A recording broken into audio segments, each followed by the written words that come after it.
Dan from Kid Style Junkie.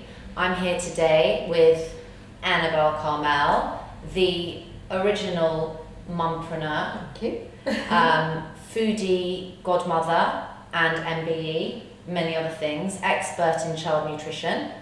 And we're here to ask us some questions about Christmas, about Fussy Eaters, and about sugar and other things. So, you're a mother of 3 grown-up kids. Yes.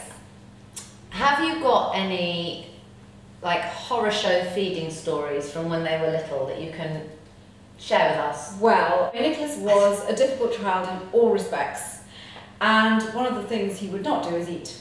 So I didn't know what to do because I was a mother who lost their child, and I was desperate to get him to eat. And I remember making up recipes for him, like he wouldn't eat chicken, for example, but he loved apples. I didn't either. I know.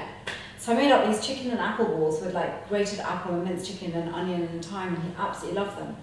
And then I was running this big playgroup in St John's Wood, and I was giving out recipes to all the mothers in the playgroup, and every week they'd say to me, wow, they're so good, what else have you got? Every week I'd be giving out more and more recipes. And then they said to me, you know what, you should write a book about feeding children. And I thought, me? Write a book? I couldn't even type. But then I thought, you know, great legacy to Natasha, and sort of a therapy to help me get over her death. I understand. And I started to write that book. That was the complete baby and toddler meal planner. Started to write that book in 1988, the year Nicholas was born. Didn't get published in 1991 because no one wanted to publish that book. Went on to sell 4 million copies. Just shows there's you, a lesson in there. Stick with it. Stick with your guns. And I did believe in it. And listen to the girls in your NCT classes and your child classes. You never know where it could lead. Yes, because it's only from that playgroup that I realised how many children are such bad eaters. Yes, mine were particularly bad because my children were twins. I've got twins. Oh really? Yeah, oh, and they were preterm and they were tiny and they wouldn't eat at all. It was it's very stressful. Absolute nightmare, and they were so small. Yes. And only when they were about 13 months did they actually start to eat anything. So I totally understand. It's very, very hard. It's very hard. So you've obviously come across a lot of mums in, you know, distressful situations vis-a-vis their children's feeding. What's the worst story you've heard? Well, it was a while back. There was this boy called Craig Flatman. You can look him up, I think, on the internet. And he was 15 years old, and he had only ever eaten jam sandwiches, apart from 2 pints of semi-skim milk and the occasional chocolate cereal and chocolate cake. And he had a sister who ate normally, so it wasn't the parents. And it had to be a particular type of jam as well, not with any bits in it. Was it a fruit jam? Strawberry jam, right. White bread, margarine, and that was it. And I think eventually he did go to Great Ormond Street Hospital and was treated, and they gave him tiny, tiny, tiny amounts of food. But he would shake, he would vomit, and he would make himself absolutely physically sick. And you tried to give him anything else. And I met this boy. And he was, to all intents and purposes, quite normal. He was 6'1" and he looked perfectly healthy. That's the odd thing about it. That's unbelievable. I know. Just good. I mean, it was extraordinary. It was a big story at the time. That's amazing. Hopefully he's eating well now. So it was Craig, pure, if you're out there, let me know. It was pure fussiness. It wasn't it was an neophobia actually. It's beyond just pure fussiness. It was probably a fear of anything new, because he had been given only jam sandwiches for his entire life. Not that the mother could have done anything about it, but he needed medical help. It was beyond a normal person's help. He went on television, and that's how I met him in the TV studio. Okay. Yeah. I think my sorry husband for the mother. from that, and the mother's slightly more to do with my cooking. That's quite extreme, I think. Than anything else. Yeah, no, not as bad as that. So Christmas is obviously coming up. What do you think of that vegetable that is rather controversial that I personally like? The Brussels sprout. What do you think of that for children, and do you have any tips for how to make it palatable for them? I'm sure it's nutritious. It's a difficult one, I would say, and if I was going to do anything with Brussels sprouts, I would cook them so they don't all squish out with like water when you eat them, like some people cook them, which is just awful. But you could make like bubble and squeak, and you could like chop it up and put it like with potato and onion and make it into like sort of bubble and squeak. I think they quite like that then. Okay. But a lot of children just will turn their noses up at Brussels sprouts, so it probably isn't the easiest vegetable to get children to eat. No, and adults too. My husband. Yeah, I quite like them actually. I think they're delicious, roasted, or I think they're really nice. But that's the way you cook them. With anything, broccoli, if you cook it like in boiling water and you make it too soft, it turns yellow. It's horrible. It can put you off life. What do you think is a very, very you know, what vegetable do you think ticks all the nutritional boxes then? Would you say broccoli? Well, broccoli is kind of king of the superfoods, but now the 2015 broccoli is kale, isn't it? Everything's got kale in it. Yes. So broccoli's great. I mean, it's full of antioxidants, and you call it little trees, and the children quite like it actually.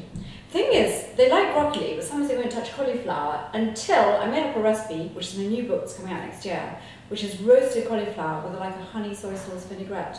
And when you roast cauliflower in the oven, it's so simple. You literally cut it up, put a little bit of oil and salt and pepper, and roast in the oven for 20 minutes. It becomes It's delicious. a completely different vegetable. Yeah. And suddenly my daughter came down, tried a piece. Oh my god, I love this. She'd been a cauliflower hater for the last 21 years. Now she loves cauliflower. So you can always find different ways of making things.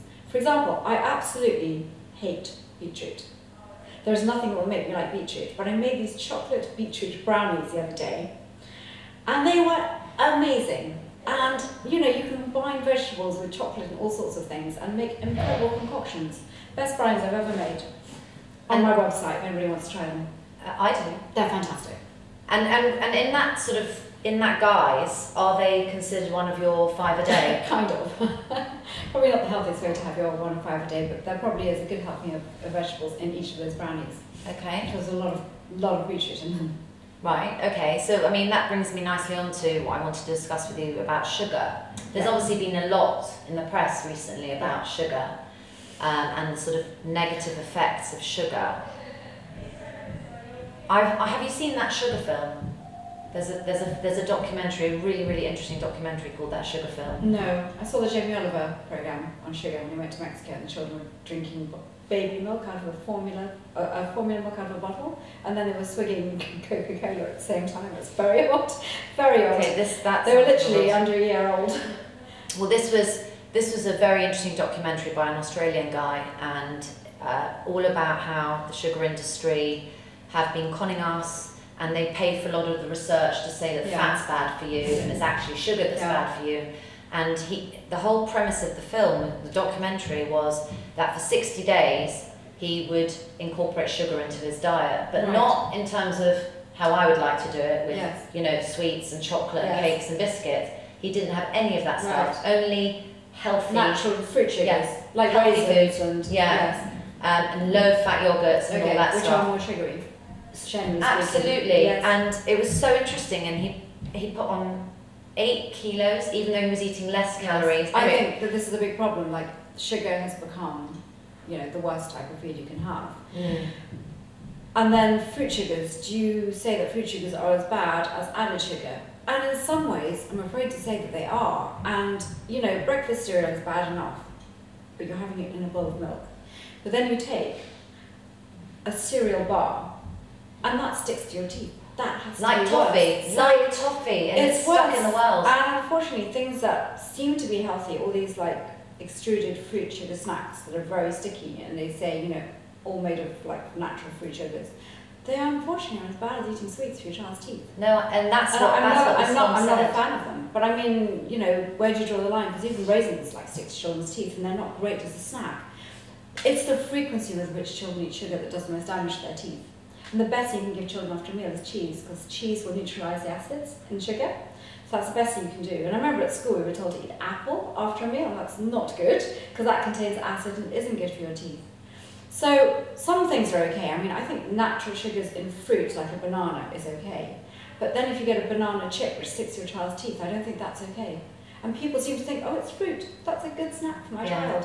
And then they get massive tooth decay and they have to have teeth extracted at the age of 4 or 5. I know a child that had to do that. It's so prevalent, and it's just so difficult for people to wrap their head around, actually, not all fruit sugars are good for your child. But do you think, so, you know, it's nice for children to be able to have treats and sweet treats and stuff like that. So, you know, do you think you would be better off giving your child one of those fruit bars or a few pieces of organic chocolate? You know, there's not much difference, to be honest. I think the thing is, one tastes give nicer, these treats at the honest. end of the meal, so your saliva has a chance to wash the acid away. The worst you can do is give lots of snacks in between meals. And it's the snacking in between meals that you really got to look at the sugar content and the stickiness of the sugar on your children's teeth. And as a good rule of thumb, if you're looking at, is this a good food for my child? if there's more than 5 grams per 100 grams of sugar on the back of the pack, it's probably not a good food for your child. And 4 grams of sugar is a teaspoon.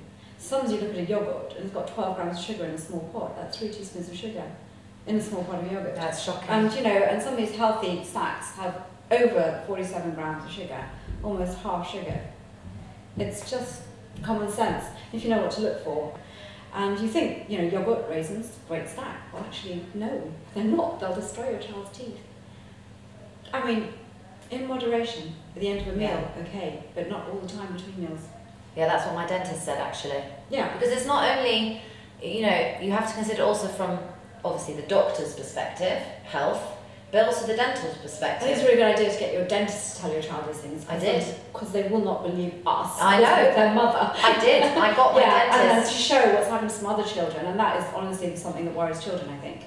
Oh, completely. Yeah. Puts the fear of God into them, that we knew this girl who had to have 2 teeth extracted because she was eating these sort of dried fruit snacks. And she had these great big silver, like not teeth, like lumps of silver in her mouth, and it freaked my children out. Sure did. I worked for about 2 weeks, and then they were back to wanting chocolate. But anyway, talking about snacks, the headmistress of my kids' nursery was quite a dragon, and she had a rule about snacks for school, which was, if your grandmother doesn't recognise it, you're not allowed it. Yeah. That was her rule. Yeah. What do you think are 3 really good, healthy break time snacks? Cut up raw vegetables with hummus. Yeah, they that's love a good hummus. one. Yeah, mine it's like really it. good. And you can make these pita breads, which you put in the oven, and you can roast them, and they're really nice, and you can put a little bit of herbs on them, and they're really nice too. And of course, like, just cut up fresh fruit. Whole fruit in a fruit bowl usually gets passed by. If you cut up fruit and thread it onto a straw, they're going to love it. It's how you present it. If it looks like it's naughty, they like it. Yeah, it's presentation. It's funny, isn't it? It makes a difference to children. Yeah. And it's not going to take you ages, but you know, cutting up fruit will make a difference to whether a child eats it or not. Yeah, I agree. And get them involved in preparation. I mean, get them to do like melon scooping, and they can make their own, you know, wraps. And I think children like being involved in their food. Well, that's another thing I wanted to ask you about. What age do you think it's appropriate for children to start, for example, cutting? Yes. Not cutting the food on their plate, Yeah. but I mean Chopping and with a knife and peeling. You know, I've had a few accidents in my household. No fingers or anything, but slight graze to the finger with a peeler. Yeah. Even though it was very closely supervised. How old are your children? My children are 8.5. Right. This was, to be fair, this was a couple of years ago. Yeah. She's a bit worried now about doing it after that. But what age do you think would be is appropriate for chopping, for example? Well, I think if you don't teach your children to chop, you really can't cook, can you? I mean, it's just peeling and chopping is a big part of preparing food. And I think that if you don't teach them, they will want to experiment themselves, and that's more dangerous. So I would say, you know, if you show them carefully and explain the dangers, you know, at 6 or 7, I believe children could chop and peel. So maybe if you stand, because what I've done with my daughters is I stand kind of over them and over the chopping board, and I gently rest my hands on theirs just to help guide. Things like, your fingers like this, and having them out like that. Yes. And all chefs are taught that. Yes. Things like that. And sometimes you have a very blunt knife. It's actually more dangerous than a knife that's reasonably sharp. Because you have to really... Yeah, and then it can slip out your hand. But I mean, you teach them carefully. I mean, it's like everything in the kitchen. It's like, you know, when the kettle's off, it's still hot. I mean, they don't know this unless we tell them. Yeah. When the oven opens, you know, you can't just put your hands in. You've got to wear oven gloves. And, you know, unfortunately, a lot of people just think school's going to teach them about cooking, and you can't leave it to school. Mums are very important in teaching children how to cook. But when they're very, very young, when they're 2 or 3, they can roll out dough and cut out shapes. They can squeeze oranges. There's loads of things they can do to get them in the kitchen and mixing things. And I think it's really important. I did something with my children that I thought worked very well. On a Friday night, they cooked supper for the whole family. And we would sit down and eat together, and they could invite their friends over. From what age? Well, from 5, 6, 7. So we would look through books and we choose the various ingredients. And sometimes if I had to do a lot of chopping, I would help them with that. But otherwise, I'd leave it to them. Good cooks? Well, it was pretty horrible to begin with. The mess was terrible.